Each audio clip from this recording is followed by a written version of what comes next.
Arena. Special guest referees, bigs and dogs. Competent half bodies.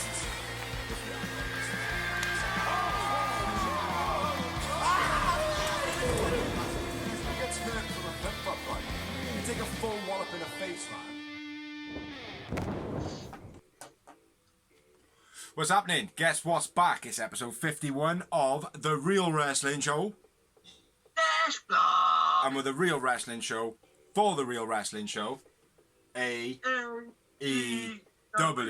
Last week we were obviously in the woods because it was a special show. First time that we were back in the same room. But yeah, back to how we are now. So yeah, back to work for both of us. So back to having travel issues, you know, all that shit, blah blah blah. But anyway, we are The Real Wrestling Show by real wrestling fans, for real wrestling fans, about what probably is the best wrestling show around at the moment. fucking in my opinion. right it is. Well, especially on American TV. Yeah. You know, from all the rumours going around and everything like that, from what I've seen. Not that I'm watching the other company anymore because I refuse to put money into their pockets. So. I don't watch NXT anymore because now I'm back in work. I haven't got time, so screw NXT. Yeah. SmackDown's dope, raw shit. Yeah. Well, there's rumour that AEW might be going to Friday nights. So, but anyway, let's get into it. When we talk Dynamite, and then talk any news this week. And rumours. And rumours, but we've both been very busy this week, so we haven't got that much news. Yeah, there was 11 matches this week. Nope. 1, 2, 3, 4, 5, 6, 7 matches this week. So do you want to start with the first one, bro? Yeah, man. First off, we have another the Green Will Hobbs versus Scorpio Sky. Will Hobbs being a big beast. Hobbs. I think he could be potentially a star. I think we said this before. Got very Brock things to him. Showed a bit of attitude this week. Yeah. By attacking Sky before the bell rung. A bit of urgency. I like that. Beastie Spinebuster, which he does well every week. Yeah. And then I got the finish, bro. So. Yeah, same as me, mate. Big boot, TKO. Sky wins. Sky man of the match. I see you. I see you. I went with Will Hobbs, and I had one moment. I just had one moment too. You'll have to give me your last week's runs as well. I know, I still got them in my book, so it's not bad. I'll do it at the end of the show, man. Yeah, good prospect for Hobbs, I think. Yeah. After the match, Sky says this is a chair, and the chair is symbolic, and he says that he wants his opportunity. Says that he's the king of dark. They call him the king of dark, and he wants his opportunity on Dynamite. And then we'll get into that a little bit further later on. Yeah, man. Very, very powerful promo by Sky. So the next match was another 20-minute time limit. They were all 20-minute time limits. And it was the Gun Club versus Aaron Solo and Serpentico. Stupid pose by the Gun Club at the beginning. Where Billy Gunn lays on the rope and kind of gives it all. Yeah. It just... Billy feels like... What? Like a grandpa from DX. I know he is. A little bit, yeah. He's feels like it, actually. Yeah. He's good. He's good to watch, but yeah. Right, what we got? Serp Nippy Boot stops him. Serp Nippy Boot stops him by Billy. Don't know what the fuck that means. Nice roundhouse kick by Solo. What's that? Big boot by Billy. Yeah, it might have been that. Have you got that written down, have you? Yeah. Nice bit with Serpentico, Austin Gunn and Solo, and then finished off with a low clothesline. It was like move after move after move. Hip toss cutter by Austin Gunn for the finish, which I thought was very sick. Before that, he did the famous set, didn't he? He did, yeah. I wasn't impressed by that, but no. But yeah, nice note on it though, because it's Billy Gunn's finisher, obviously. Got any more notes? Yeah. That's it, man. And I went Serpentico man of the match. I went with Gun Club won, and I went with Billy Gunn man of the match. And I had 2 moments. And I had one. Yeah, one momento. Yeah, one a great match that one. Austin Gunn's finish was probably the best thing of it. Yeah. I just said. I think I don't think I like the Gun Club. Might be good. It might be good when his other son comes in. Yeah, maybe. but I just don't think him and Billy together, they look too... He looks like a granddad, and Austin feels like a child that is being brought to the wrestling by his dad. Yeah. It is Feels a bit, like that. the chemistry is a little bit strange at the moment. But I feel like they're on and off. I feel like some weeks they do it well, other weeks they don't do it well. Yeah. You know, but I will say one thing, they've certainly been very instrumental in being crowd members. Oh yeah, definitely. So go on, I'm also... Loud members of all. Say again? Loudest wrestlers that crowd members ever. Yeah, damn right, man. So moving on, Amos, what you got next? Next up, we have Peter Avalon and Brandon Cutler versus Sonny Kiss and Joey Janela, which I thought was quite nice. Yeah, the initiative, Because Brandon Cutler and As Avalon like, called. yeah, the initiative. Yeah, like we said before, like Dag is missing matches of like unpredictability and match wellness, and you know, Yeah. Avalon and Brandon Cutler versus Kiss and Janela matches that criteria we were looking for, I think. Ish. It's certainly a step in the right direction because we all knew that Avalon and Cutler were going to lose. Yeah, You know, obviously. but- At least it wasn't like Sonny Kiss and Joey Janela against Jim and Dave. Mm-hmm. Mate, I rate Jim and Dave. I rate Jim and Dave. Yeah, well, when they get signed, man, see that. Yeah. Yeah, go on. It's on you. Yeah, but straight away, Kiss a diving DDT from the ring to the outside. Now, what I mean by that, he was in the ring, he went through the ropes, and then did the DDT on the outside, which was real nice. I haven't seen that in... I got something just before that. Nasty German into the corner to Brandon by Joey Janela. It was like when Joey was doing his rush moves, he rushed that into the corner, looked like he banged his head. Yeah, I'm back with you then. Janela slammed into the actual set by Avalon. That was quite cool. That was dodgy looking. That was a diving spine onto Brandon. Diving spin. Yeah. Yeah. At this point, Lever tries to get in tries to intervene. Doing something to be able to do that. Blue pants. Yeah. Russian leg sweep off the second rope by Avalon. That was good. I like that. That was unique. Yeah. I've seen him do that once or twice. I've seen him do that once or twice before. Very nice. Even Tal commentary was like, "Ah, that's real unique. I haven't seen that. Fair play to him." Yeah. And then I got the finish, bro. Oh, really? I got a couple of other bits. Janela into the ramp entrance. Up atop, bashing his head, bashing his arm, and then pretending to have a fake injury on his arm, which he feigned all the way through the match. Janela trying to walk over the initiative. When when he walks over the top of him, try and make a tag, and he falls off. That's using the initiative. That is. I had to say it. But leave it on the ropes, like you said. Diving, spinning neck breaker to Avalon on Cutler. Yeah, where Cutler's got hold of Avalon, and then he jumps off the corner, does whatever. Leave a sliced bread to Joey, and then finish. Yeah. Which is what you were going to say. Swing. Which was an electric chair with a split strap over the top. And I wrote, fuck! After it. That was beast. Yeah. So, Sunny Days, or Joey and Sunny win. Sunny man of the match. 3 moments for Dorsey, 6 moments for me. I went with Peter Avalon, man of the match. Avalon. Next match was another 20-minute time limit, and it was Abaddon versus Killian King. Or Kylan King. Kylan King. Sick knee strikes to Abaddon in the corner. Looked very sloppy, but very effective. Abaddon into the post. King into the guardrail. Double drop kick to Abaddon. Looked quite brutal. It was very, very stiff looking. Nice German suplex by King. And then I got the less than poor Hurricanrana, the low Hurricanrana DDT by Avalon. It's a shit finish. Abaddon, sorry. The one week I seen it, it was quite nice. But in all fairness, it's not really going to do anything, is it? No, it's a favourite move for me. Yeah, it's something that if you had like R-Truth doing it, yeah, because of that rotation he puts on stuff, it would make it look more believable.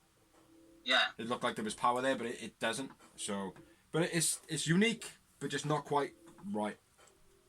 So It's not a finisher, like I said, it's a favourite. It's the setup to a finisher. yeah, she needs something else, like, do you know what Yeah. I mean? Yeah, Abaddon wins a match. I went with Kylian King for man of the match. Snap. And I had 2 moments. Snap. 2 moments. And on to the I next like one. Kylie King. I think she's got a future. She has. She's still very green at the moment. Mm-hmm. But yeah, she's had some good moments. I like Kylie King. I think she could be a big star. Yeah.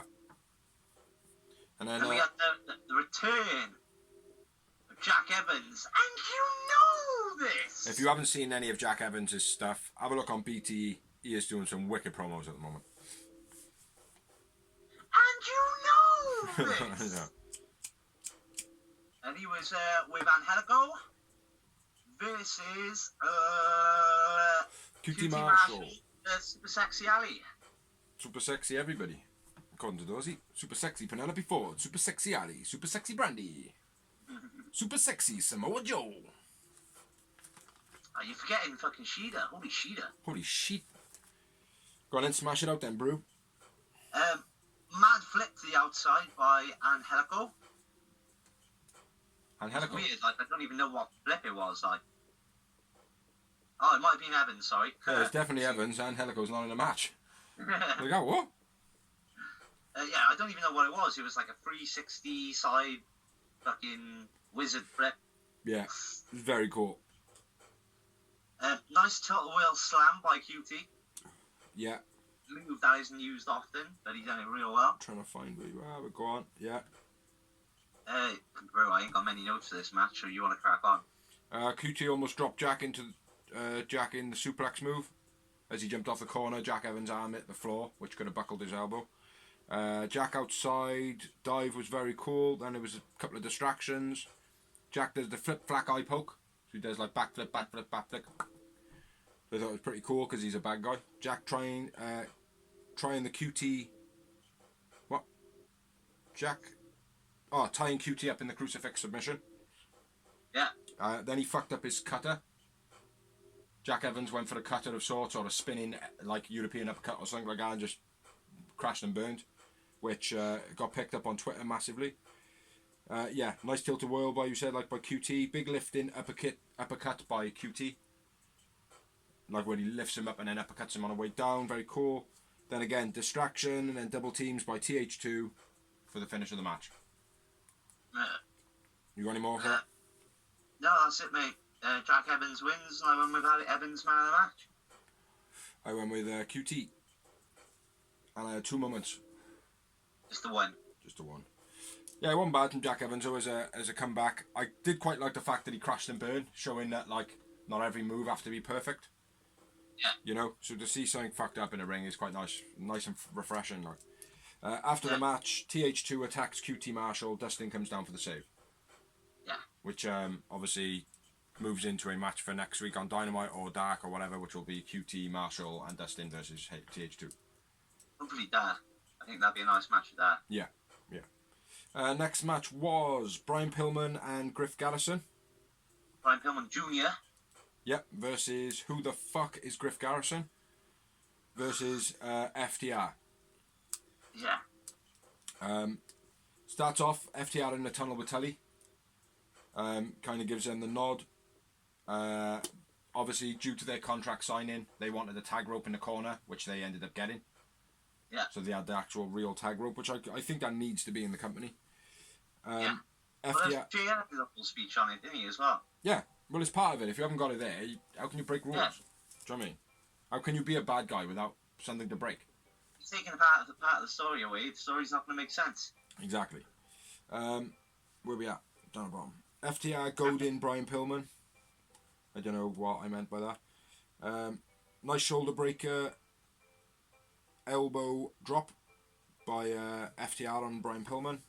Nice scoop power slam by Cash, which he always does when they're running into him and he just literally picks him up and swipes him around.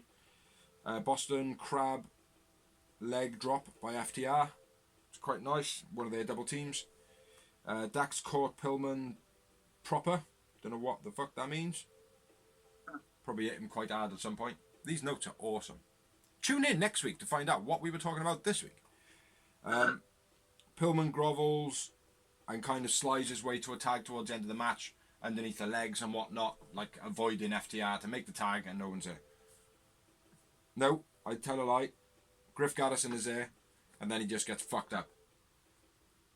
They hit him with the Goodnight Express. FTR hit him with the Goodnight Express and Goodnight Irene. Well, just Good night, before thanks for that, coming. Beastie modified power slam by Cash, which he does well. He's been doing it different as well every week. The sit out one.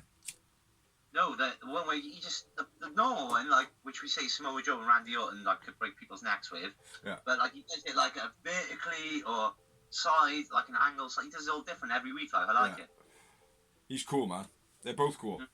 Dax stands out more, but yeah, they're both cool. But when me and my missus went, when they were still with the other company, and we went live, Yeah. she was never really a big fan of the Revival, but they were amazing live. It was actually Cash's birthday that day. Yeah. So they were just pure entertainment, mate. Just as fucking promo. Like, I mean, is everything they're not promoting they are. Yeah. They were good on that night, and that's why she was impressed by him. Like, you mean? Yeah. Oh, they're a good team, man. Hey, man. Yeah. Fucking tag team. So FTR hit the Goodnight Express, winning the match. Man of the match for you? I went with Cash. I went with Brian Pillman. And I had just the one moment. Yeah, snap, just the one moment. Just the one, just the one. Then we are on to the main.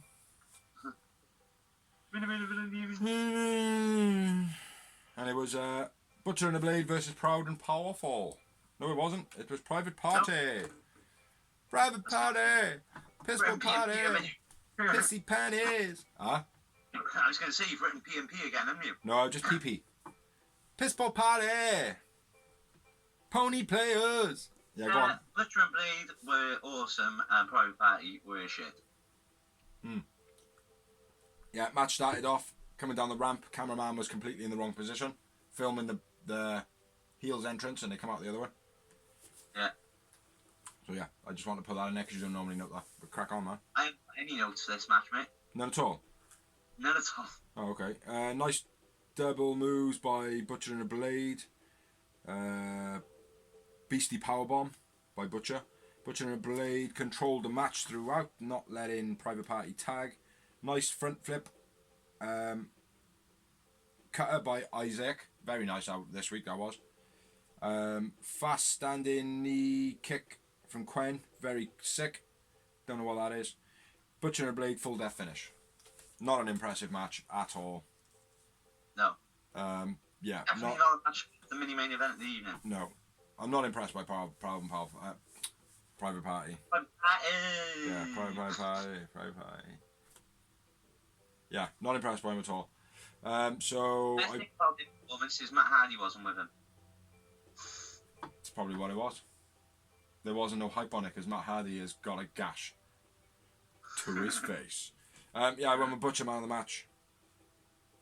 Yeah, I agree. And one moment. Agreed. Yeah, it wasn't great. Wasn't great. Well, So that's the end of Dark. Moving on to Dynamite. Fireworks. Fireworks. I haven't got any live pyro this week. That was last week, but Ah. Hold on. We'll get some live pyro now.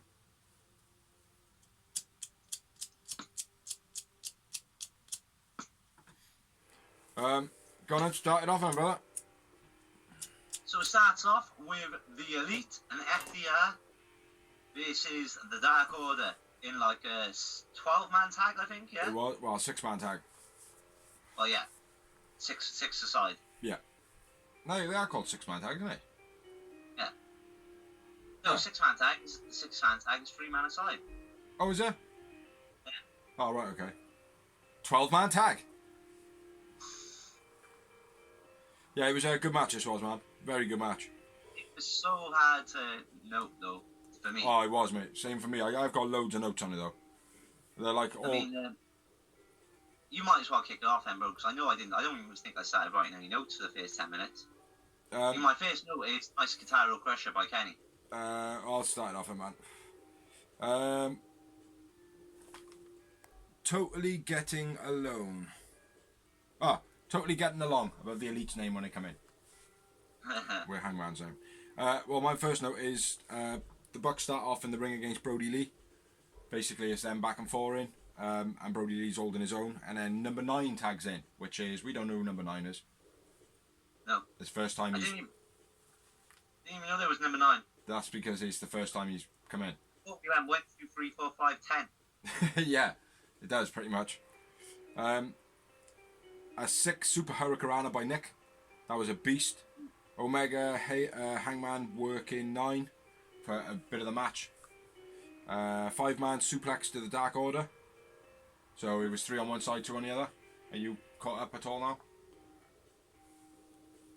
I said, you know my face note, bro. Nice guitar crusher by Kenny. I might not have wrote that down, bro. Nice walk, bam, top rope, elbow drop combo by the Dark Order. Yeah. Beastie power slam, then backdrop suplex. By who? By Cash, which makes no sense because he's not in the match. Yeah. Yeah, he is. Yeah, he is. Yeah. That's obviously, I made my brain. Those has been drinking too much. Fuck me right up this week. Let me carry on, man. What we got? Beastie assault from the ring to the outside. Who? Nick. I have no idea. These notes are just bonkers, mate. They're so like we're just noting stuff on the matches, and it just makes it so difficult because there's just so many high spots in the match. Senton from the stage to the outside by Matt. Don't know where that is. Belly to belly on the outside by Stu Grayson. Don't know where that is either. Senton from the stage to the outside by Matt. Hangman, Beastie flurry of offense. Beastie backdrop on the apron by Hangman. Yeah, I was sick. He's just giving it briefly notes. I haven't got a clue where you are, bro. Not a clue. Just carry on, man. Carry on. Hangman throws 5 to the corner to make Brody tag. Yeah, that's yeah, I got that. That's right at the end of my notes. Super kick party by the Bucks. Yeah. And then Brody Lee whips out Hangman with a beastly lariat. Fair play, he fucking takes his head off with that bad boy. Yeah. And that's the end of the match, so. Oh, so nothing to do with the FTR leaving the match with Hangman, leaving Omega out to fight on his own? None of that? No. No? Yeah, well, halfway through the match, Cash hurts his knee, so everybody leaves the match.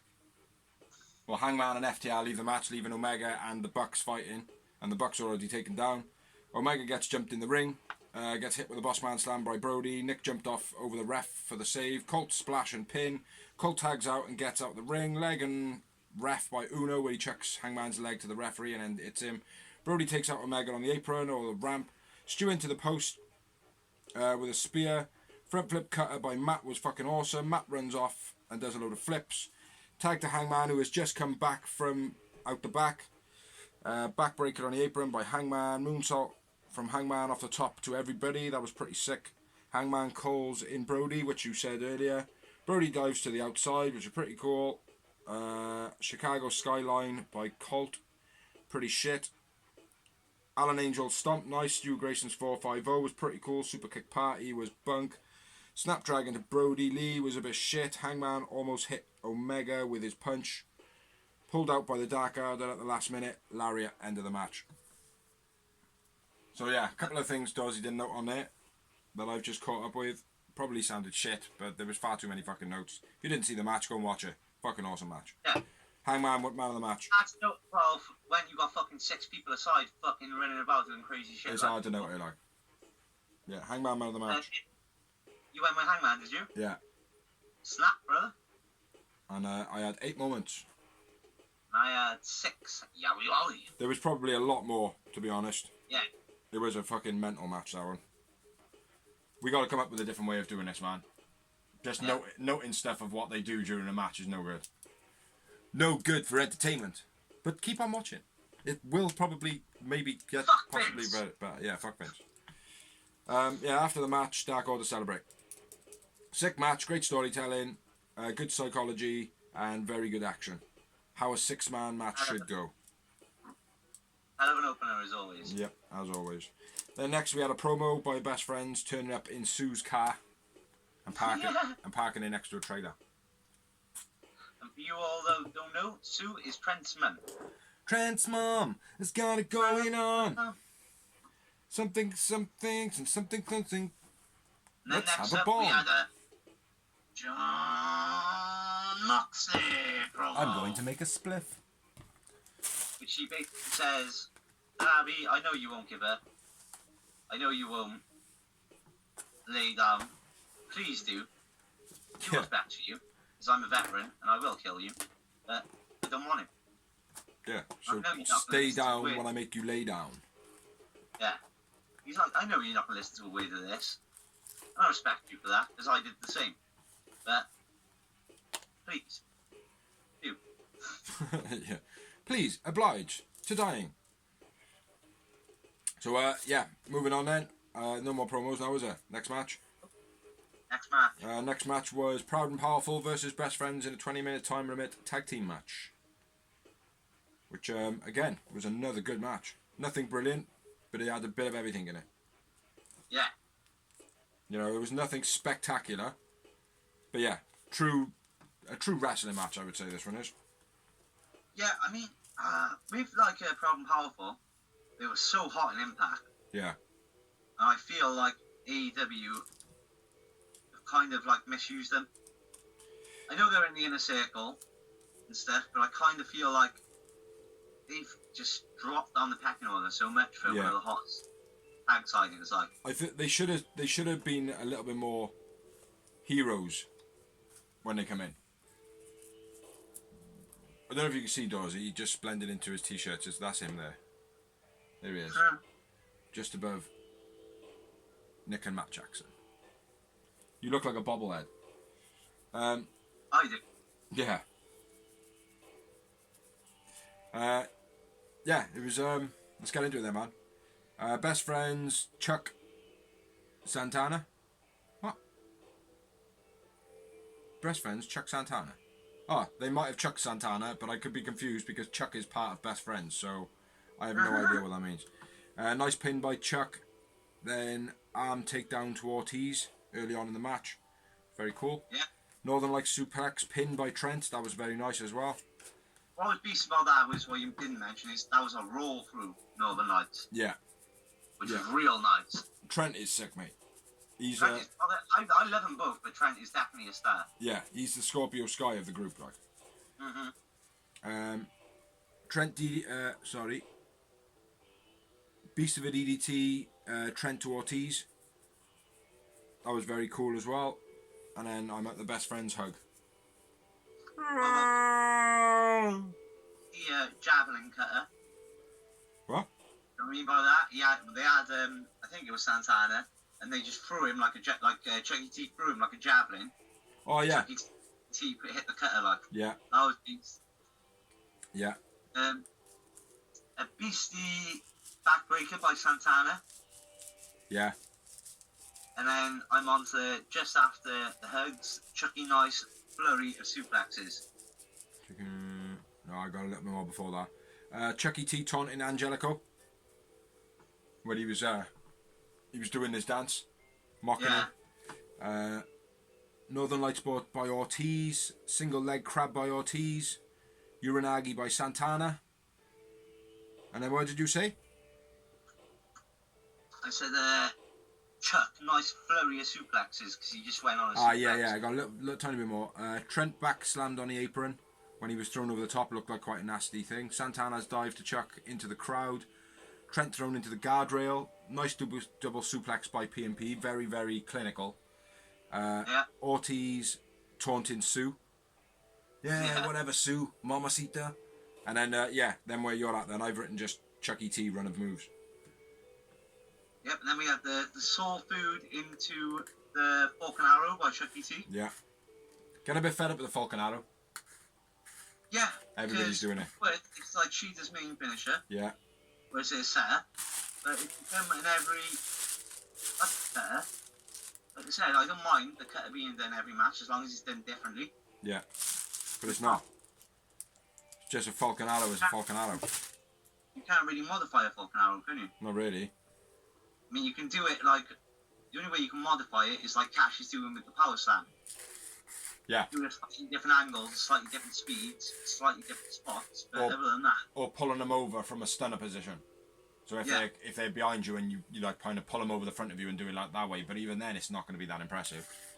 exactly. So yeah, too many Falcon Arrows.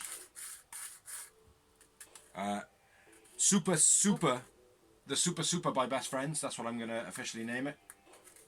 Which is the electric chair suplex. Yeah. I'm going to call it the Super. Santana pulls Chuck off the apron when he's going for the tag. Trent then makes out that his back is hurt from when he banged on the apron earlier on in the match. Yeah. Awesome rollout cutter by Santana this week. Stunner, sorry, yeah.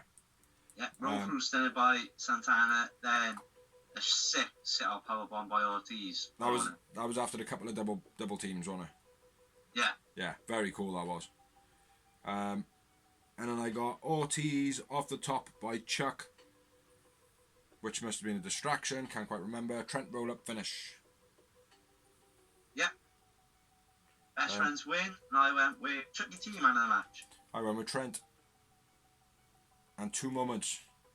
3. Yeah, we all your moments. First one you outdone me on, man.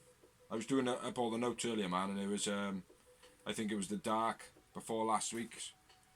Yeah. And Dynamite. You topped me on all of them pretty much, man. Yeah, good match, nothing brilliant, but there was a little bit of everything in it. So yeah. Good tag. Yeah. Good. Next bit then, man. Next beat. MJF, I'm better than you. And you Mox know it. Isn't my champion. Yeah, in his campaign room. Treating Lee Johnson like a bit of a knob. Yeah. It was good, man. It was I good. thought it was very entertaining. Yeah, it was pretty good. His actual one in the ring was better. Yeah, it was, but it would be. It's the first one. Yeah. But anyway, yeah, good promo. If you haven't seen it, it's on YouTube. Go and check it out. Looking forward to Moxley versus MJF, I am. Yes and no. If MJF wins it, we riot. Really? As said in the ECW days. Yeah. I don't think he deserves it, mate. I think he needs a TNT title first. Too early. Yeah. I get it, but also they're saying, well, we get that you want to establish the company, and that's why you made Jericho your first champion, but Moxley, again, is another established WWE guy. He is, but he also, at the same time, all through his WWE career, was kind of rebelling against the whole WWE thing. Like. You know, he went along with it, but everybody kind of knew that he didn't want to be there. Yeah. You know, and his demeanour and the way he used to like talk in the minimal interviews that he could, he didn't make it like, oh yeah, I want to be in WWE. Like, I mean, it was more, I want to be Mox. Hey, I'm not disagreeing with it, because I'm all about building. Like, the thing is, what people got to remember is they do have to build a title there just as much as they have to build a wrestler there. Yeah. The title is held by a bunch of, no disrespect, no namers, because right now they are. This only been a year. This company's only been going a year. Yeah. They can't be established stars. Let's be real. Mm-hmm. As much as I love them and I respect them and I want them to be these huge established stars, they're not. So when you look back in the history books, even if it's only 2 years down, you go Jericho, Moxley, and they're established names, you're gonna be like, yeah, that title means something. I'd put it on Darby Allin before MJF, bro. Me too. I'd put it on Darby. I'd put it on. I don't know this. You probably disagree with this, but I'd put it on Jungle Boy before MJF. I'm not going to disagree with you there, mate, because I think Jungle Boy is that Rey Mysterio of this era. Yeah. But MJF, I just feel like he's so much bigger that he doesn't need the big title right now. Do you know what I mean? I think if he's going to do anything, he's got to get that TNT title, but not from Cody. You got to take it off somebody else. You know? But anyway, let's move on to the next promo, which is the controversial spot of the evening. Controversial spot of the evening. Which was Matt Hardy in the ring saying that he wanted to give back to wrestling and give back to AEW by being there and trying to put over the younger talent, as well as being a bit of an attraction for the company. He mentions about Pissy Party, saying how they needed a mentor, and obviously sitting in my living room, I'm going, yeah, but that's not a female pimp. He mentioned Sammy G saying that, you know, the beef hasn't stopped. And then Sammy G sneaks from underneath the ring and then royally fucks up Matt Hardy. Well, before that, Matt knew he was going to come because Sammy, I knew you'd come. Yeah. I love that. I love the way they played. And then they go brawling at the ring announcer's spot. Another ring announcer's. Yeah, ring announcer's spot, bell ring. And the table's set up. Hardy headbutts the post. And it looked like he cut his head open at that point. Yeah. Because he was doing that. And then Sammy G picks up a chair and basically throws it full force at Matt Hardy's forehead. And the chair is flying like this, nice and flat, and Matt Hardy blocks it like this. Which doesn't work, and it bops him right in the head. The gash is probably about that big, that's probably about 1.25 inches. Yeah, nice big gash on his head though. And then Sammy goes up on a stage and he's like pretending like he doesn't know what he's about to do, and then he hits him with a 450 shoulder badge. It was a 450 shoulder badge. Because he rotated, turned shoulder block. Do you know what I mean? So Matt Hardy... You noticed as well the table fucking ripped Matt's face up even more. No. Yeah, because you know where like when the table goes through, yeah? Yeah. Normally, like the covering on the outside, the seal, the the outside snaps with the table. It didn't. It just went, bong. Oh, yeah. Back in his face. Yeah, sometimes that happens. Like, I thought you meant like a bit of the woods cut him, like. No. The actual, like, rimming. Yeah. But Matt Hardy's laying on the table and there's a pool of blood behind his head. When Sammy G hits him with the 450, all that blood splatters all over the back of Sammy G. And then the camera pans to Matt Hardy and his face is in a right fucking state. And the blood dripping from the mat is thick as fuck as well. Yeah, he's like proper profusely bleeding. Like, it's a good gash. Yeah. Like, you know, if you peel back the skin, you'd see a skull. Yeah, nice promo. Yeah. I'm not sick at all. Fuck Vince. Yeah, fuck Vince. Blood and guts. All day, baby. Yeah, it's a good promo. Next promo was Proud and Powerful smashing Sue's car with a sledgehammer. What do you make of that? He didn't fair play. Yeah. Well, they in this part they didn't really do a number on it. Well, I suppose they did. But then later on it shows that there's more done. Yeah, got a right Sue on the front in red paint and then puts a cross through it. Very cool. After smashing the fuck out of it with sledgehammer, like you said. And a ball sack. They use a ball sack on it too. Yeah. I have another fly in the room. So if you see me like doing the Stevie Wonder, it's because I'm looking for the flies. Yeah. Next up we had another 20-minute time limit. 3 and 4 from the Dark Order. Being John Silver and Reynolds. This is Cody with Arn Anderson and Matt Cardona making his debut for AEW. Being Zack Ryder. Fuck Vince. Fuck Vince. What's your thoughts, bro, on Matt Cardona's debut? Not that impressed, to be honest. No, he felt like exactly what he is, an ex-WWE guy. He looked like an action figure, a wrestling action figure, and they had like green screened the hand that was controlling him out of the match. You know, like how like you got wrestler, like when you control a wrestler, you're like as if like that. That's what it felt like. It felt like literally he was being controlled by like Vince McMahon or something, and they had green screened his hand out, so it was just like bopping around. Yeah. He was blocky, very Ken doll, very action man, less of the man part. You know, it's like I watched him on a shot of brandy as well. Yeah. I don't know if you watched him on there. Like, he is annoying as fuck, but kind of still you wanted to watch him though. Do you know what I mean? So I don't know, man. I think he could warm, but at the moment, the quickest way of saying it is he's an ex-WWE guy. Yeah. He's got to learn how to not be WWE anymore. Which if you've got to learn. I've never really got it, like, I mean, but the fans love him for some reason. Yeah. I'm not saying like I don't like him, but I've never really got the hype behind him. Yeah. But Yeah. like he's got like most Twitter follows out of all the wrestlers. Like I mean, all that shit. He's got a very positive attitude. Yeah. Oh Lord! Oh Lord!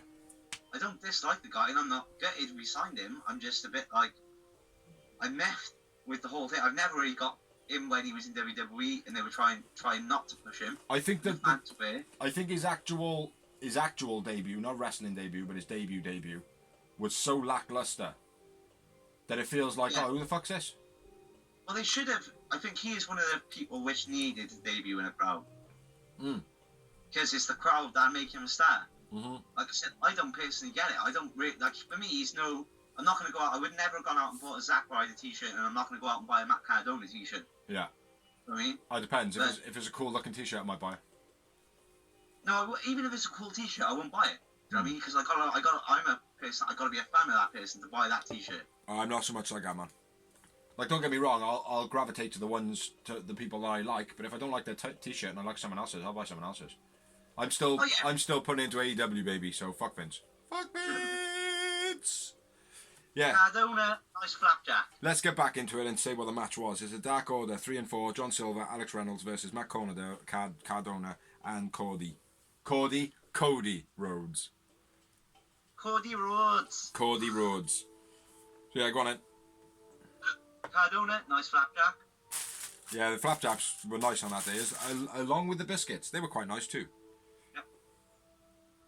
Bit of buttercream, like, banging. Sweet flip over neck breaker by Cardona. Yeah. That was nice. Delayed front suplex by Cody. That was quite nice, and then releasing from the front. I don't know why Cody slid into the ring post. He was thrown across the ring, and then he ran faster, laid down, and slid into the ring post. Like, I've never seen him do that before, ever. Doesn't suit him. Like, that's more of a like Rey Mysterio type wrestler. You know, Rey used to do that. He used to get thrown, and he used to bounce on his stomach and then straight out underneath the bottom rope. You know. Yeah. But yeah. Leg sweep on apron, then stomp by the Dark Order. Cody's been cut off from his partner quite a lot. You catch me up here, man, because I'm not sure where my notes coincide with yours. Nice dump suplex by the Dark Order by the bald guy. John Silver, yeah, I was literally just going to say that. He just dumps Cody, didn't he? Yeah. Yeah, nice that is, man. Standing double stomp by Reynolds was pretty cool. Yeah. Or certainly stood out. I don't know what that is. Nice double team by Dark Order. Front slam. Rotated. What the fuck? Don't know. It begins with an R, but I think it says don't know what the fuck I wrote there. Nice top rope drop kick. Missile drop kick by Cardona when he gets the hot tag. Yeah. I was just going to say Cody was still off by this time. John Silver kicks. Brutal to Cody. What the fuck what am I writing here, man? Oh, John Silver's kicks to Cody were absolutely fucking brutal. Yeah. They were beast, mate. You're a beast. Yeah. And then suplex out the ring to Reynolds. Cardona. Hot tag. Nope, sorry. Yep. My bad. Set up powerbomb. Nice bad. Just go for it, man. Just sack me. Just forget I'm here, man. Cardona, I think this is what you were going at. Cardona, underhook sit out powerbomb. That was sick. Then we had the Cody cutter. And then a stunner German jackknife pin by Dark Order. That was beast. Cody suplex Silver to the outside. Silver hangs on and they both crash and burn like on the outside. That was cool. Yeah, but they've done it a few times now in AEW. They need to keep it a pay-per-view thing, like. They do, but at least you don't see that in WWE that often. We'll see. Next week. Shit, I'll have to edit that word out. Yeah, and then I got the finish of the match. I think. Yeah, I might not, Cardona though. hits the radio silence. The radio Also. silence. Radio silence. Which is basically a famous. Yeah. Essentially. A Bulldog famous type move by Action Cardona. Action Man. I meant Brad Cardona. Cardona man. Matt Cardona. Fuck's sake. Man Cardona. Why do I think his name was Brad? Anyway, yeah, it was an okay match. Nothing spectacular, to be honest. I thought it was very below par of what the company probably expected. Yeah, I think so too. Because Cody Rhodes is mega overhyped. John Silver, man of the match for me. I went with.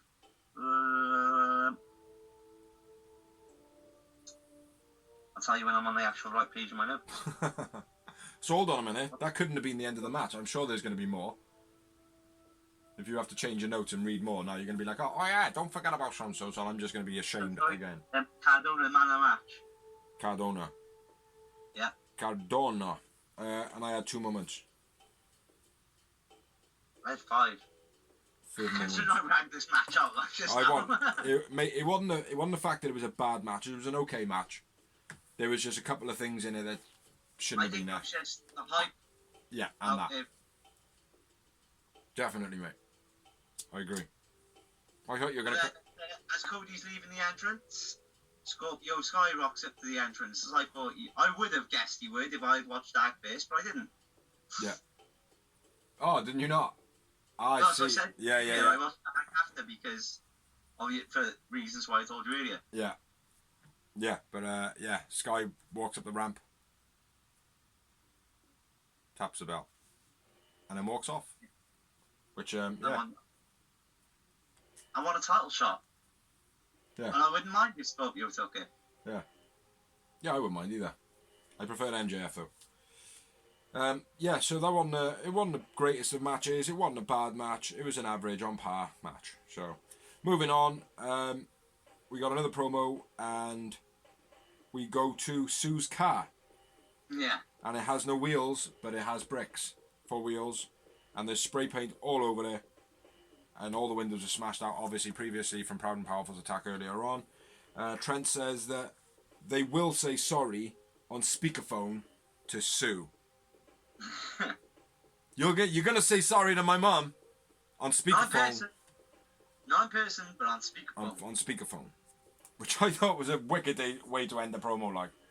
But can you remember when they first started out, and I think it was on All Out or All In maybe, and Trent and Chucky T were on the buy-in show, and they did a promo, and it was on BT and Chucky T and Trent, and in the background they go, gets off the phone, he's going, oh great, the buy-in show, glad to be here guys, glad to be a part of it, glad to be just glad to be a part of the show, glad, and he's like, gets a fag, like, and he's sitting there like freaking out.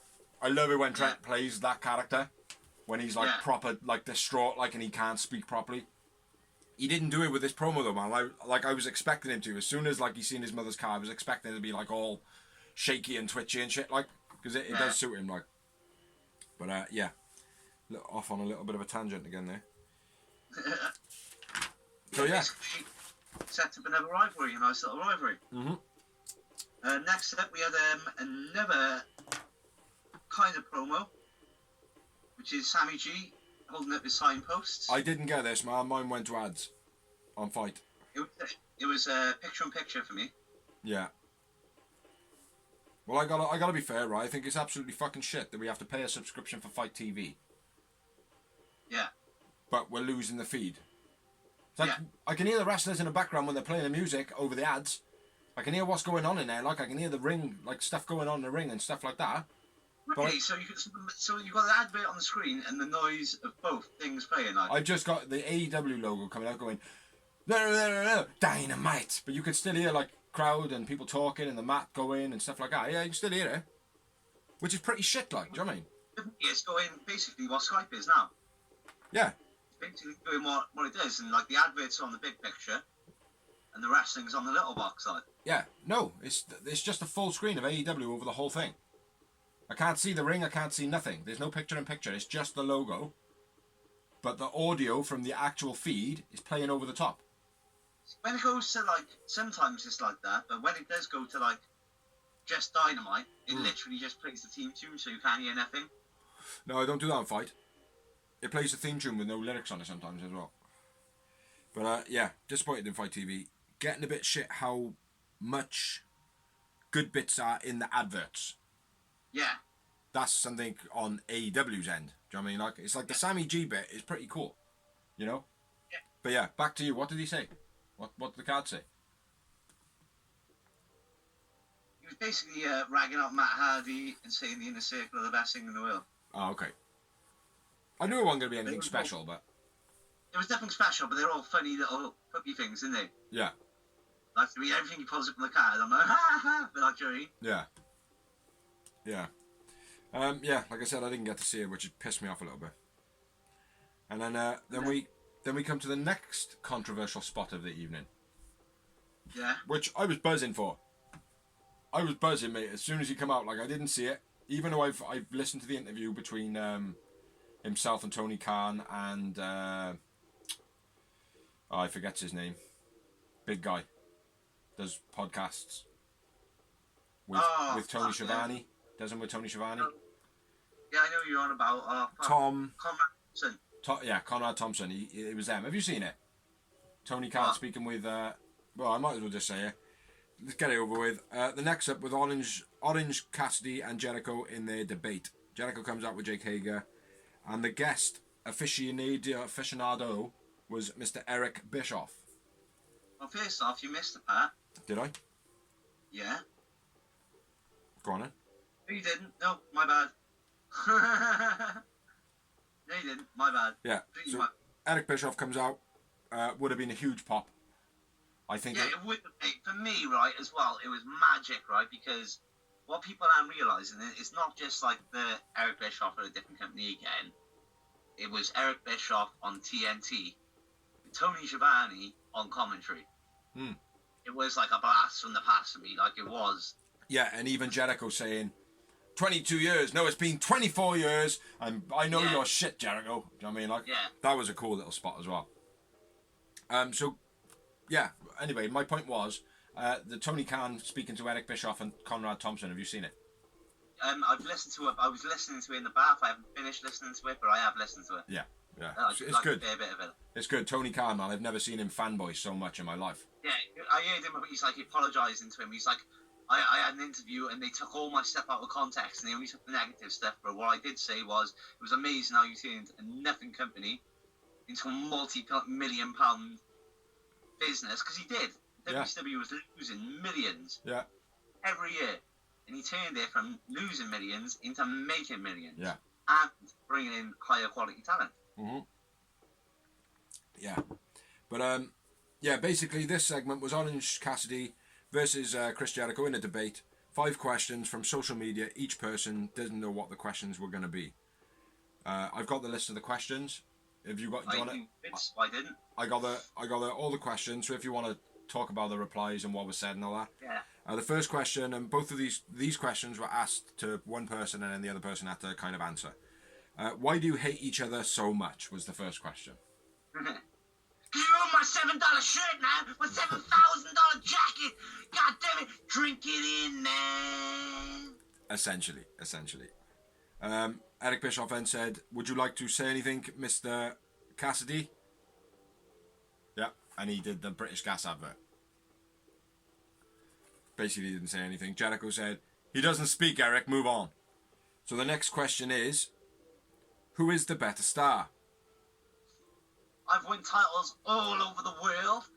And this is one thing I'll point out, not talking on the promo, right, but one thing people are forgetting about, in general, when WCW went out of business, and ECW went out of business, and it was only WWE, for that very short time, it was only like 6 months, there was no competition whatsoever. Because TNT wasn't competition, because they were on pay-per-view 2 weekly shows. Who was the first ever undisputed champion? Jericho for 5 minutes.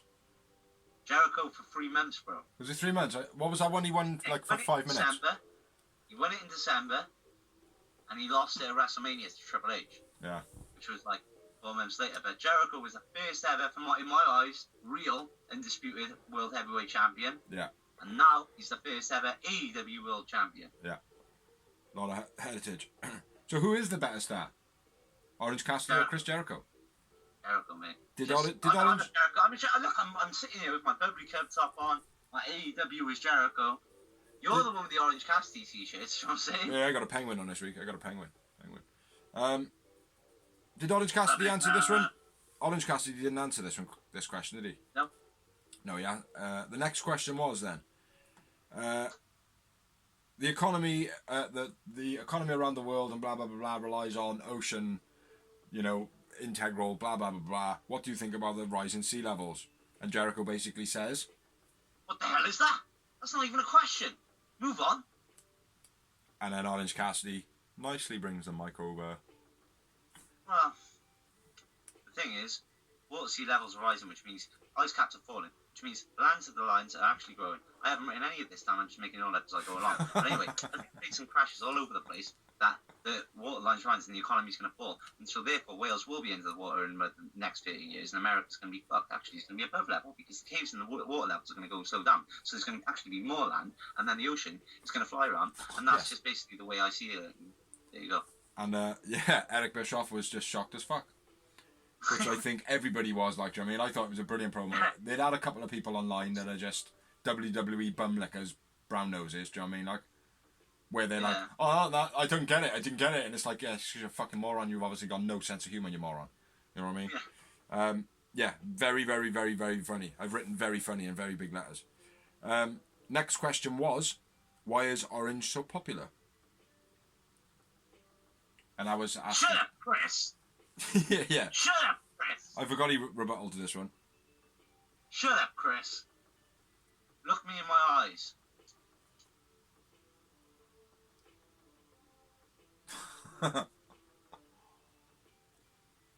This match does mean more than anything to me.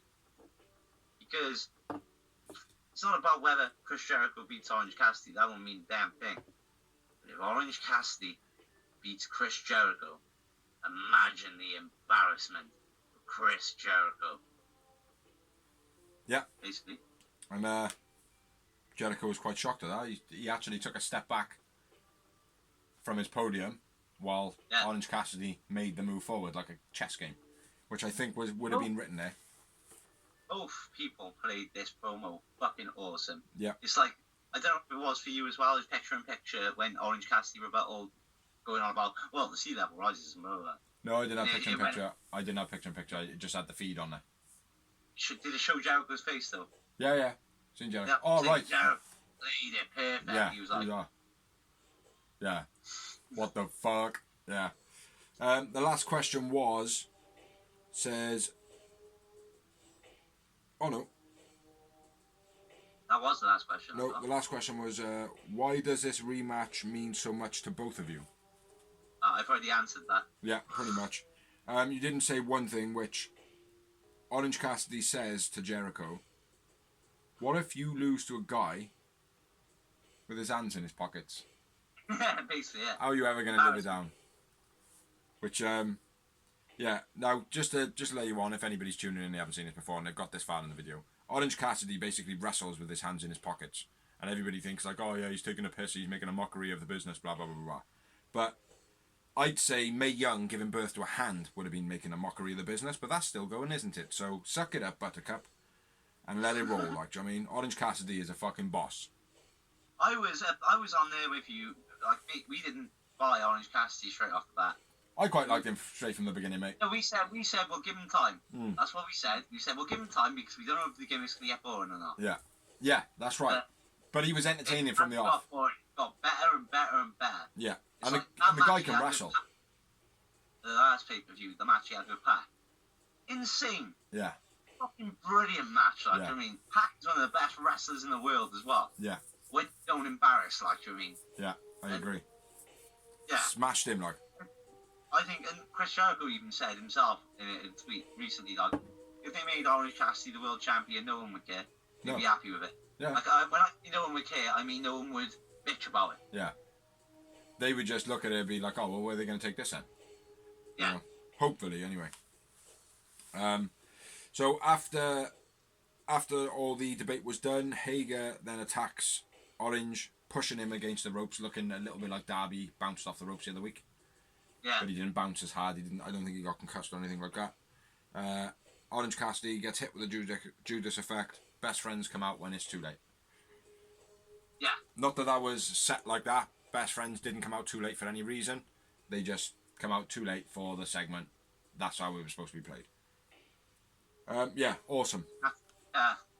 It was fucking awesome. I gotta be fair. The whole segment was wicked. Promo.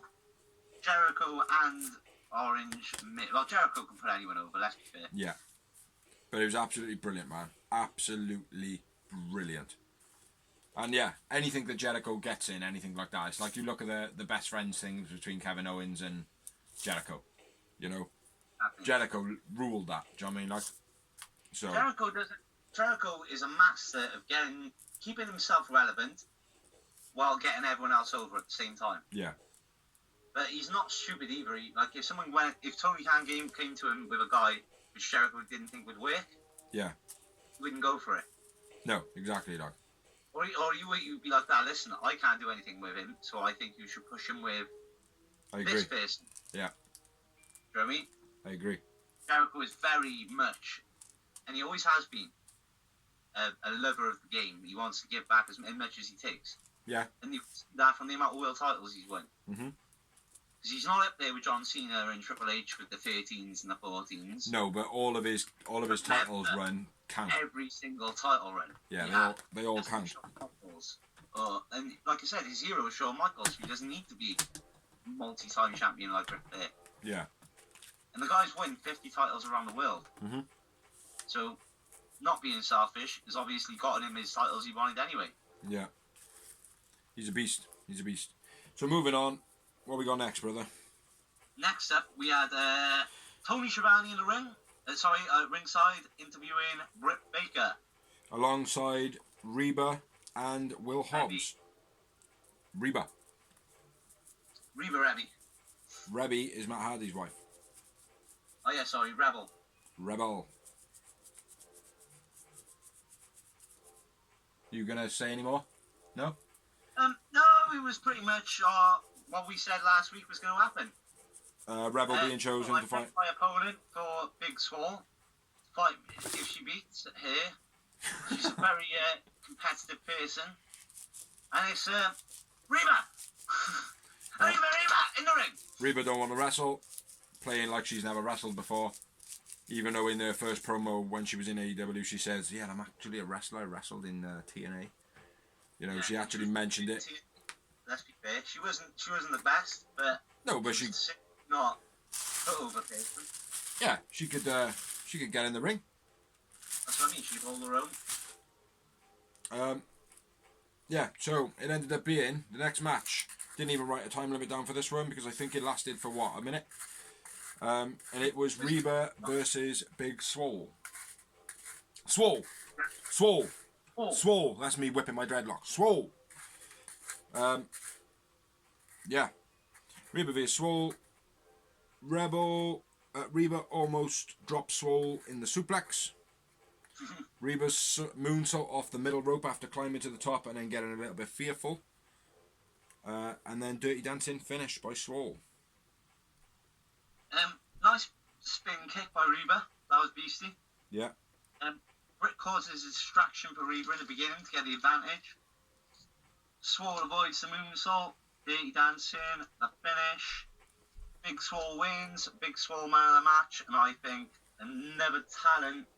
I understand why they've done it, but Rebby is a good talent. Rebel is a good talent, I feel. I believe she is. Maybe off, out of the ring at the moment, though. Sticking to what she's doing, but gradually bring her in, I think. Yeah. But yeah, no, I don't think she's a waste of talent. I think they're playing it well with her at the moment. Where am I? I went with Reba man of the match because she did get off more offensive moves. Who'd you go with? Swole. Did you go with Swole? Yeah. Yeah. And I had 0 moments. 0. 0. And then we are on to the bit of the evening that you do. Next week's matches is going to be TNT title, Cody versus Scorpio Sky. Worth noting as well, something we didn't pick up on, they did promise we were going to have a TNT World title match every week, and we haven't. This week we didn't. No, because... I know why, because of the storyline, but me, personally, if you're going to promise it, why didn't Cody go, right, I've won my match. Time for my open title challenge. Could have. And then, Even like, if it's a nobody. yeah, Even give if it against Alan Angel or something. Yeah. Yeah. Exactly. Which job has got the most wins? Right then, I want to fight Serpentico. Yeah. Anyone, like, you mean? Yeah. No, I agree. Anyway. Or addressed it at least. Yeah, exactly. Address it. They didn't even address it. Like, Yeah. He said, every week I'm going to do this. Yeah. It pisses me off. I'm wrestling in general, not just AEW, any company. Yeah. WCW done it a couple of times with a TV title. Yeah. TNA completely destroyed the point of having a TV title. It just pisses me off. No, that's fair enough, mate. That's a fair point. It's a fair point. I agree. But anyway, next week we got TNT title, as promised, Cody versus Scorpio Sky. Then we've got Chris Jericho versus Orange Cassidy, the rematch. And if Orange Cassidy loses, he has to buy a £7,000 obligation match. $7,000 jacket for reimbursements. Which has now been a stipulation added to it. Yeah. And that is Inner Circle a band and Best Friends a band from ringside. Cool. Next up we've got, I'm not sure if this is a title match or not, but we've got Hangman and Kenny Omega versus Jungle Boy and Luchasaurus. Okay. I don't think it didn't is. advertise a title match, so I don't think it is. So I actually paused on these parts because I got to write it down, so I know, I know all the shit. I talked through these parts, so this is all new to me too. Young Bucks versus Hugh Grayson and Evil Uno in a regular tag, and then we got a special appearance by Rock and Roll Express, Tully Blanchard and Ann Anderson. Which is interesting. It's interesting, but really, it's not a special appearance by Tully Blanchard and Ann Anderson because they work there. They're there every week. No, but it's a special appearance by the Rock and Roll Express. Well, it is, isn't it? They've been on there once before, but still, you know, it's good, man. It's good for this whole is it the Four Horsemen gimmick, you know? Yeah. It's bringing in them old school characters, you know? Maybe talk about some of the rivalries back in the day amongst themselves and stuff like that. That'd be cool. But yeah, go on. Scream with what it is, I'm just saying, I wouldn't have advertised Ann Anderson and Tully Blanchard as special guests because they're every week. Yeah. I mean, Rock and Roll Express, fair enough. They probably just put it all in one, mate. It would have been better for the surprise factor when, you know, Rock and Roll Express went, I want to speak to Tully and Ann, get them out here. Like, you know what I mean? Rather than advertising it. That would have been cool, yeah. Well, never know, man. See how Mr. TK plans it out, mate, because so far he's doing an excellent job. Oh, mate, he has. Let's be fair. He's like the Dark Order. That's all came out of week and week. He didn't. Let's be fair. He didn't know he was going to get Brody Lee, did he? No. Well, I don't know. Maybe. Well, he didn't know it when he first started AEW. No, not when he first started AEW. So, like, I mean, he didn't know he was going to. Like, I mean, so he is right into order. Like, I mean, he's not. He's listening to fans going, actually. But it's like you look at Aces and Eights, mate. Yeah, like me and you, when we were writing the script, like when we planned TNA, when we were like, oh, this is how TNA would be successful, this is how it would be, we would change. Yeah, that is true, mate. But at the same time, that's good, actually. What you got to remember, though, at the same time, is like you look at Aces and Eights, right? One of the best kept secrets in wrestling. Yeah. Nobody knew who the leader was. Nobody. Yeah. Do you know what I mean? Like, it was created with an open spot. That's what Tony Khan has done a lot more. Like, it's like with the Dark Order, you've got Brandon Cutler has been a part of the Dark Order. Yeah, Nakazawa has been linked with the Dark Order. Obviously, Colt Cabana has joined the Dark Order per se or whatever. Like, but there's been loads of people in the past. It's like, who is number 9? He was on Dynamite tonight, or Dark last week or whatever. You know, so it's adding a lot of like, oh, you can add this person here and add that person here, like. You know, it's like you got Anna Jay in there now, who's kind of looking like woman. You know, with her eyepiece and stuff like that. She reminds me of woman. You know, it was Chris Benoit's wife. If you didn't. But anyway, go on. Carry on with your match list, man. Sorry. That's it. We're down to the main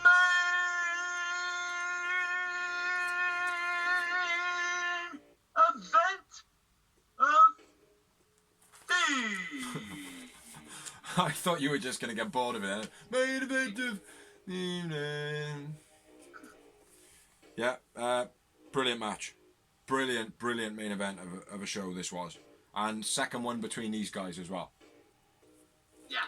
And I liked the way that the match repeated a bit of history with this. Like there was some things in it from the other match.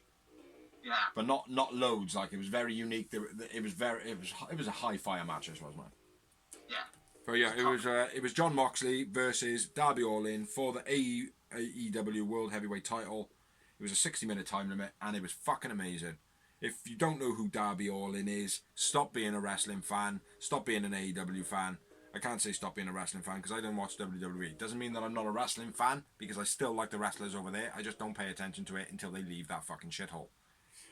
You pay a bit to Impact as well, don't you, bro? Don't forget. Yep, I have been watching Impact again now because it's good. It's got that energy back to it. Do you know what I mean? Yeah. But at the same time, like I said, mate, I just haven't had the time, and I can't just watch I wrestling know, all the time. I get it, bro. I'm back in work now, so I'm with you. So yeah, we have got Mox versus Darby, and this was sick, man.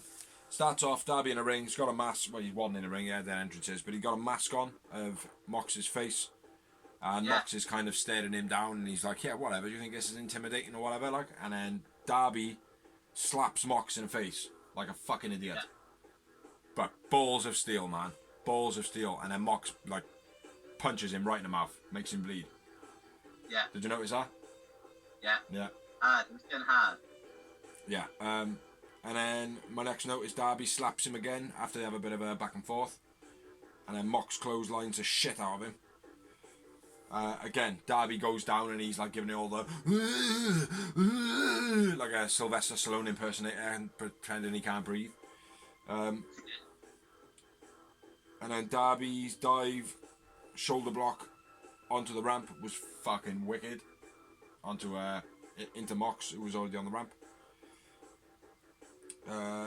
Darby off the rampway into the ring post. Moxley throws Darby off the ramp when they're over by the entranceway, and Darby hits the post, the ring post. He probably jumps about 5 foot from the stage to the post. That was pretty cool. Nice and unique, and definitely something Jeff Hardy / Darby Allin would do. You know, maybe an RVD in his earlier days. Yeah. Yeah, that ring post. You on about the ring post where he throws him off the seat? Yeah. Yeah, you know when I said Darby got chucked off the rampway into the ring post? That's what I meant. Yeah, I was talking about the part when he chucked him off the ramp. Yeah, it was beast. He bounced off it like a fucking bouncy ball. Yeah. Yeah. Beast. No way you can feign that, like, I mean, like, No. gravity is gravity, like, bro. No, that was a very cool spot. They know how to fall. They know how bullshit. Let me throw you off a fucking cliff and see how you land, your bro. Yeah, and see how you don't hurt yourself whilst doing it. Yeah, definitely, mate. Mox, then they're on the outside. He picks up Darby and he says to him, "This is where I pin you." Yeah. And obviously that was not going to happen. Darby then hits him with some chops, some big chops. Hits him with 3 chops. Mox is like, I ain't having that. Hits him with 1. Darby goes down. And then Mox gets him in the single leg Boston. And then Darby's obviously crying and clawing for his life. And then Mox switches it up after, like, he almost gets a rope break. He pulls him back into the centre ring.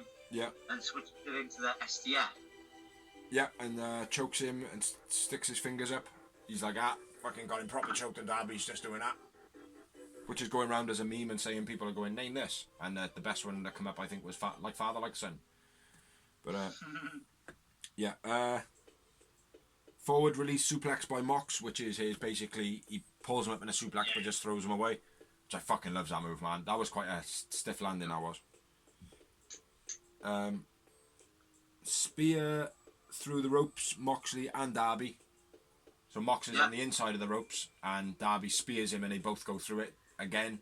Mox looks as though he landed it right. Darby looks as though he come down a bit stiff. And then Darby's shoulder block dive this week. Oh, fuck me, mate. I wouldn't have wanted to be hit by that. Not at all, like, that was a beast. And he hit the top rope swanton. Was that before he stood on his hand? Or after? I'm not sure. I haven't got no stand. Oh, well, Moxley's up on the corner and he's standing on his hand on the ring, on top of the ring post. Yeah, and then he does the front flip off the top onto Mox. That was sick, yeah. And then a Beastie Code Red gets a 2 count. That's the sunset flip move, yeah. Code Red, yeah. Being Destroyer. Super German suplex by Mox. That was fucking beast, man. How Darby rolled out of that. How he rolled out of that, mate. He did it safely, like, you know, thank fuck. And then Wardlow and MJF distraction. Wait there. Before that, Darby goes for the coffin drop on Mox.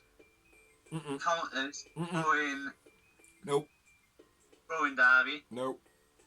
And then the next part is Wardlow distracts the ref while MJF hits him with the belt. Yeah, I got the coffin drop after that, but that's all good. Wardlow MJF distraction. MJF hits him with the coffin drop. Hits him with the belt. Then I've got Darby hits him with the coffin drop. Yeah, that's the second one. Yeah. First one, he goes for it. Yeah. Darby goes for the coffin drop on Mox, but Mox counters throwing Darby, and then Wardlow comes down. Oh, okay. I missed that one then. Sorry. Hits him with the coffin. That's all good, man. Mate, we got to figure this a better way to do it each week, like. Yeah, coffin drop, the second one. Mox and is bloody at this point. Looks like he maybe have clashed heads or something. And then Darby does like a spring off the ropes coffin drop. So basically he jumps into the ropes and then bounces back in the coffin drop kind of position. And it looks like they clash heads. Yeah. And then I've got the next coffin drop, which was what I was saying about the last match.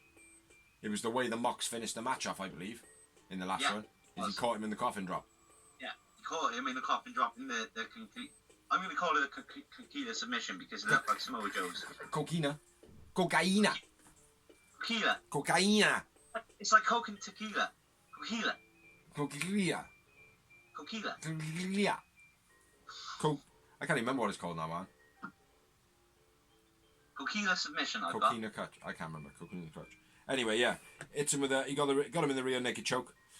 And then Mox hits him with a tied up pile driver, which is beast. Yeah. And Darby kicks out. Yeah. Showing how much heart he got. So fair play to him. Exactly. Darby's getting himself over the right way, man. Yeah. By Jeff Hardy in it, like he did against The Undertaker. Very much Jeff Hardy, young Sting. Where, like, I mean, they were getting fucked up by... Sting was getting fucked up by B, these big guys. Yeah. Like Spike Dudley as well. He's same type of character, like, you know. Jerry, Rey Mysterio. Yeah. So Mox hits him with a power driver. Darby Allin kicks out with a pin. And then Mox finishes it up with a Dirty Deeds. Yeah, Paradigm Shift. Paradigm Shift, yeah. Yeah, brilliant match this was. Brilliant match. I thought as soon as he picked out the pile driver, it was done perfect because he picked him up. He done the whole, like, I don't want to do it, but I got to. Yeah. Bam, you're having it. Yeah. And then the hug after the match as well. Yeah. Little pep talk in his ear, like, yeah, you smash it, bro. Yeah. Who's your man of the match? Mox. Mox. I went with Darby Allin. But yeah, I'm glad we both... I just thought Mox controlled the match, that's all. Yeah. Darby did his thing. I'm glad we went with... every week, like. I'm glad we went with different things, mate, because it's a good representation of how good the match is when we both go for different people. You know? And I had 9 moments.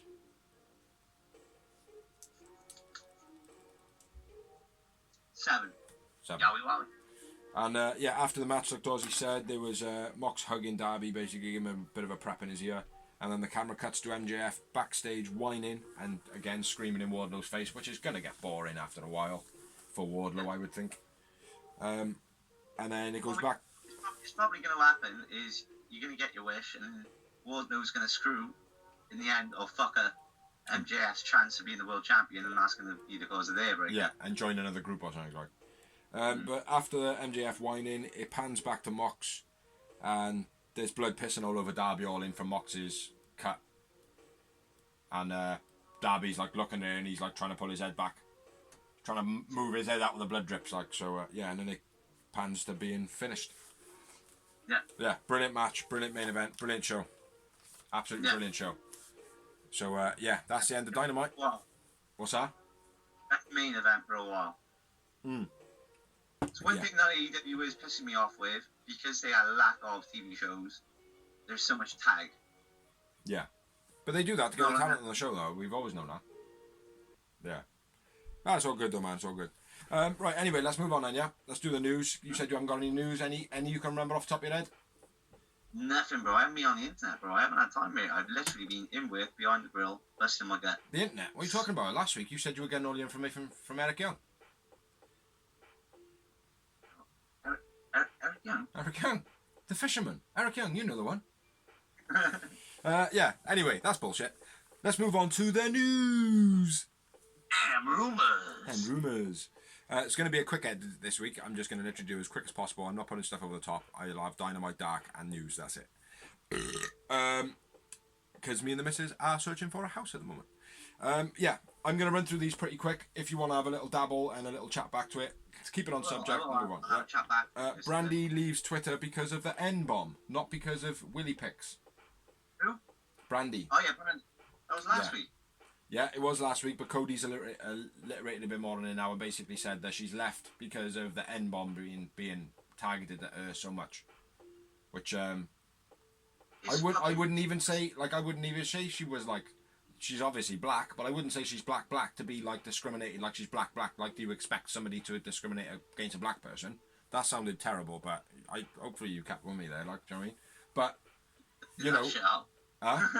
No, I don't think that was bad, mate. But at the end of the day, it's like what you would expect somebody to discriminate against a black person is normally like you've got black and white, right? And it is like that through all societies, right? You see things in black or you see it in white, Yeah. regardless of race and all that. But when it comes to like discrimination, a light-skinned black person doesn't normally get that much discrimination. Do you know what I mean? I know it sounds terrible, like, I mean, it's a poor thing from society, but... At the end of the day, bro, there's morons out there, and I'm going to say that because you're morons. Thanks, mate. Caveman, educate yourself. Yeah. Not you. These people, educate yourself, like, I mean, and fuck off. Yeah. Just go set, like, I mean, because people can't help, like, it doesn't matter who you are, where you're born, like, you can't help it either, like, I mean... Well, hopefully... Is the way you were born. Exactly. I wish I wasn't diabetic and I didn't have to stick 4 needles in myself. I know, it's just the way you were born. Yeah, exactly. Dorsey was born a diabetic. I wasn't born a diabetic. I made myself a diabetic, but now I am. It is what it is, like, you know what I mean? Yeah. I shouldn't be ridiculed for it or whatever. Hopefully, before long, right, the way that the internet is working and the way that people now blacklist people so quickly, they can blackball a person over the internet. Like, look at Joey Ryan, for instance, right? He's done a terrible thing. Loads of people have accused him of this stuff. He's got no way to deny any of it, like, even though he is now saying he has got it right. But he's got no way really to deny it. And people have gone, fuck that guy. Hopefully, before long, right, when enough people on a social media platform go, do you know what? Fuck that guy. Whoever owns the internet, right, turns around and goes, right, we're going to ban him from the fucking internet. We're going to not allow him to be on social media. We're not going to allow trolls to be able to go in these places. Exactly. You know? So if you want to have a hate speech on wrestling, race, or racing, or cricket, or whatever it be, like, do you know what I mean? Then we don't need your negativity, like, do you know what I mean? Stay off social media, you prick. You know? And let me go into another thing, right? Brandy's got so much hate for this Heels app she's doing, right? Yeah. Everyone's going, oh, well, why are you having to subscribe to it, blah, blah, blah. The reason you subscribe to it is because there's other wrestlers on it that you can speak to personally. Do you know what I mean? Like, and the reason they're doing it is so they can eliminate some of the fucking hate from you morons. Do you know what I mean? So, understand, like, do you know what I mean? Like, the people that are like, not everyone can get into it. Yeah, because not everybody is a fucking common, decent person, you prick. Don't get me wrong, Bit of like, a I'm not rant saying there for you me. can't boo a heel. Like, you mean, like, if MJF walks out and I don't like MJF and I want to call him a stinking, smelly twat cunt bag, I will. Hey, less of the bag. Smelly cunt. But I'm not being racist or personally vindictive at that person. I could call anybody that, and it would mean the same thing. Yeah. Like, you know what I mean? Yeah. It's anyway.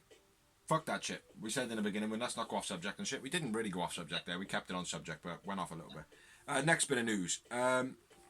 2 ex-WWE wrestlers are apparently willing to come forward to testify against WWE for the Saudi Arabia hostage situation. Yeah. I don't know who they are. I've read that they're ex-employees, right? Yes. I've heard rumours there are rumours that it's Andrew and Gallows and Anderson. Oh, okay. That could be possible. I thought it might be Rusev. Actually, I did read this off the top of my head. You might have it, but Gallows and Anderson have pretty much said they text AJ every day to come back to TNA. I don't know about that, but that'd be awesome. And they said they reckon by the end of his contract they're going to convince him to come back to Impact. Yeah, hopefully, because he'll see how much shit has been going on there. Like, right, let's move on then. Let's get this over and done with. Get over and done with. I got other stuff to do still, man. Kevin Riley, who was the president of TNT programming, Okay. he is no longer in the position of president of TNT. He is now no longer there whatsoever. Now, Kevin Riley was the guy that Tony Khan Basically sold his idea to. He pitched his idea to him, at a party. Yeah. That was the guy. He is no longer there anymore. He was the one that greenlighted AEW. He is the one that gave him a contract extension. So, fingers crossed, everything is okay still. Yeah. Have you seen the Rob Teddy, Chris Van Vliet? No. Rob Teddy says he would be open to a comeback into wrestling. Next bit of news. Austin Theory... Is that the Swansea guy from TNA? Yeah. Okay. Yeah. Austin Theory has been suspended, possibly due to speaking out. Do you know any more about that? No. But he's been suspended, but nobody's really said why. But he was accused in the speaking out movement. Okay. Hashtag speaking out. He's only 23. Yeah. A rumour of Killer Cross being associated with the Mafia circulated. Some people just started to believe that he was a hitman. And then the person who actually said that had to come back out and say, no, you've all taken it the wrong fucking way. What I was actually saying is he looks like a real man he looks like a real life hitman. Basically, which he does, and I've been saying this for ages, like, you know what I mean? But we all know anyway, just his gimmick and... From what I've watched on NXT, it's like, Tommaso Ciampa. Yeah. He's like NXT, big time, and they pushed him out. Like, he came in and he destroyed him. Yeah. At a pay-per-view, mate, it was like Brock Lesnar versus fucking Spike Dudley. Mate, carrying Cross. Killer Cross, mate, is sick. He's destroyed everyone they put in front of him, and he's basically the next contender. Yeah, but hopefully they'll put him in a cupboard soon, and then he'll get pissed off and come over to the right place. Next bit of news. Omega and Haman have had the belts now for 201 days. Yeah, the longest reigning champs, isn't it? The tag team champions in AEW, yeah. Talking about Joey Ryan earlier, Joey Ryan is back on Twitter. Says that he has, that he's going to fight the rumours against him, that they're not true, blah, blah, blah. Sleazy gimmick. You know, chances are they're going to be real, you know. But yeah, he's back on Twitter. Should be ashamed of yourself. Sammy G getting backstage heat for the chair shot. He's getting a lot of grief for it. He had a talking down. They basically give him the whole, don't be doing that shit again. But apparently he panicked because the real chair that he was supposed to use, when he was thrown into the corner, it fell over and slid underneath the rail. So he didn't have the chair, so he couldn't do the spot. So he just picked up the chair and fucking launched it. But the weight of the chair is actually double the weight. Yeah, so he got a bit of thing. And my last bit of news is Tyson Kidd is in the ring doing training. So he might be making a possible comeback. Really? Yes. I'd like that if you could, mate, because I hate it when any wrestler's career gets cut short, for example. Anyway, like, I mean, but he had talent, like, I mean. Well, there's a video on YouTube you can watch, right? And he was passionate about it. He's a heart member, like. Yeah. And that's all the news I got. That's everything, mate. I don't know if you've got any more now that you can think of. No, the only thing I can think of is Chris Jericho had a wish list. Wrestlers who he had, but I didn't actually read it. But I know Nick Aldis. Nick Aldis was one. I can't remember who the other one was. Roman Reigns was one. Nick Aldis. I think that was it. It was just the two. The Good Brothers were on it. Ian Anderson and Gallows. And I think Finn Balor was the other one. I don't remember seeing them. I remember reading it too. But yeah. But anyway, that's the end of the blog. Sorry if it's a little bit lackluster this week and a little bit out of content. So I think we'll have a chat about doing it different soon. Yeah. Because it is getting a little bit just, where are you two on your notes, and it don't sound great. Like, but at the same time, it's like we've always said, it's rough around the edges. If it progresses into something different, then brilliant. If it don't, brilliant. You know. So it's like zombie mode right now. It's my first week back in work, like 4 months or whatever. Yeah. We've both been working hard this week. There's no training, right, for standing behind that line. You can walk for 8 hours in the sun. And in all fairness, who's standing behind a fucking line, Hal's Kitchen, brother. Fuck me. Ugh. It took me like a day and a half to get over last week's blog, camping out. Because we didn't actually go to sleep until like 3 o'clock, 4 o'clock in the morning or some stupid. I did camping out and then went to work. I didn't go to work after the camping out, but it was my first week back in work after the camping, so think about that, like, yeah. And I only had one. I was supposed to have 2 days off. I only had one. Yeah. Going far. Yeah. So it was on feed and all that. Sorry, people. Yeah. But yeah, check it out. Watch the blog. Thank you to everybody who watches. Thank you to everybody that shares. Thank you to everybody that allows us to put our stuff on your pages. If there's anybody that wants us to share their stuff, like, give us a comment, man. Let us know. If you like the blog, put a comment in there. Like, hit the subscribe button. I'll try and put it there. No, I haven't got that capability. But yeah, I've been Bigsy. I've been Dorsey. And, We've been AEW fucking awesome. Next week's might be a little bit delayed as well because this motherfucker has to do the selfish thing of going to work. So yeah, catch us next week. Oh yeah, thank you, my missus, for all my Funko Pops and the Secret Undertaker. If nobody's seen him, there he is.